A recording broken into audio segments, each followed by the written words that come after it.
देखिए, आपने अक्सर सुना होगा या अपने आसपास देखा होगा या फिर ये आपके साथ भी हुआ होगा कि जब भी बच्चे के परीक्षा देने की बारी आती है तो फीस ना देने के कारण परीक्षा देने नहीं दिया गया, या फिर स्कूल की तरफ से बच्चों को ये चेतावनी बार बार दी जाती है कि अगर फीस नहीं जमा करोगे तो परीक्षा में बैठने नहीं देंगे।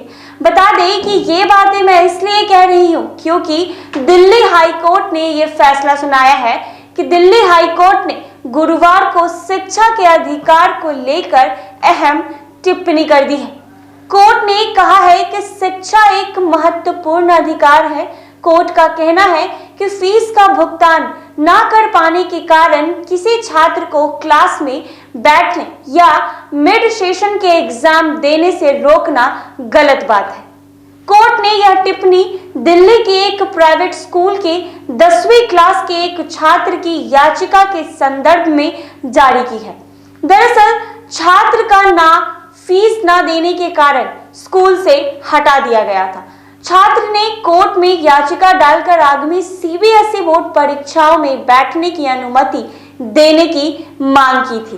फीस के मसले को लेकर दिल्ली एनसीआर समेत पूरे देश के प्राइवेट स्कूलों की मनमानी की खबर आपने कई बार पढ़ी होगी। जी हाँ, फीस नहीं भर पाने के चलते पहले भी कई बार कुछ प्राइवेट स्कूल बच्चों को परीक्षा देने से रोक चुके हैं।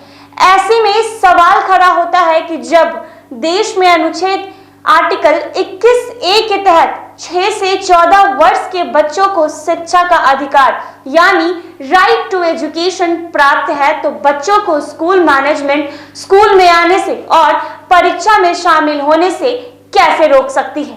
आज हम आपको संविधान के अनुच्छेद आर्टिकल 21A के बारे में पूरी जानकारी देंगे, जो आपको काफी काम की बात है। भारतीय संविधान में 86वें संशोधन अधिनियम 2002 के तहत अनुच्छेद आर्टिकल 21A को जोड़ा गया है। यह संविधान संशोधन प्रावधान करता है कि राज्य कानून बनाकर 6 से 14 वर्ष के सभी बच्चों के लिए मुफ्त और अनिवार्य शिक्षा का बंदोबस्त करेगा। इसके अधिकार को व्यवहारिक रूप देने के लिए संसद में निःशुल्क और अनिवार्य शिक्षा अधिनियम 2009 पारित किया है, जो 1 अप्रैल 2010 से लागू हुआ था। बता दें कि संविधान के अनुच्छेद 21A के तहत देश में 6 से 14 वर्ष तक के सभी बच्चों को निःशुल्क एवं अनिवार्य शिक्षा प्राप्त करना अनिवार्य होगा।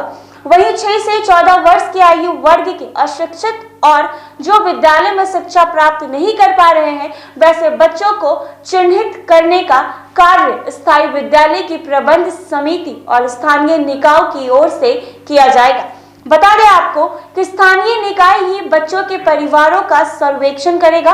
इस प्रकार के सर्वेक्षण नियमित रूप से आयोजित किए जाएंगे। इसमें प्राथमिक शिक्षा से वंचित बच्चों की सूची बनाने में मदद मिलेगी। बता दें कि शिक्षा अधिकार अधिनियम के तहत 6 से 14 आयु समूह के बच्चों के लिए मुफ्त एवं अनिवार्य शिक्षा बच्चों का अधिकार है। बच्चे को आर्थिक और सामाजिक आधार पर पढ़ाई से रोका नहीं जा सकता है। आर्थिक रूप से वंचित माँ बाप अपने बच्चों को प्राइवेट स्कूलों में पढ़ाना चाहते हैं तो वह अपने बच्चों को प्राइवेट स्कूलों में पढ़ा सकते हैं। आपको बता दें कि जिसका खर्च सरकार की ओर से दिया जाएगा। यहाँ तक कि प्राइवेट स्कूलों में पहली कक्षा की 25% सीटों के नामांकन में आर्थिक रूप से कमजोर छात्रों की दावेदारी होगी। बता दें कि स्कूल मैनेजमेंट को मुफ्त शिक्षा देनी होगी। शिक्षा के अधिकार के तहत कोई भी स्कूल बच्चों को प्रवेश देने से इनकार नहीं कर सकता है। इसके अलावा बच्चों को ना तो अगली क्लास में पहुंचने से रोका जा सकता है और ना ही उन्हें स्कूल से निकाला जा सकता है और ना ही उन्हें परीक्षा देने से रोका जा सकता है। शिक्षा के अधिकार के तहत बच्चों की पढ़ाई पर आने वाला खर्च केंद्र और राज्य सरकार को मिलकर उठाना होता है। इस कानून का आर्थिक बोझ केंद्र और राज्य सरकार के बीच 55 और 45 के अनुपात में बांटा जाता है। तो दिल्ली हाई कोर्ट ने यह फैसला जारी किया है कि अब कोई भी प्राइवेट स्कूल बच्चों को एग्जाम देने से नहीं रोक सकता है। ऐसे ही तमाम अपडेट्स के लिए देखते रहे NBC 24।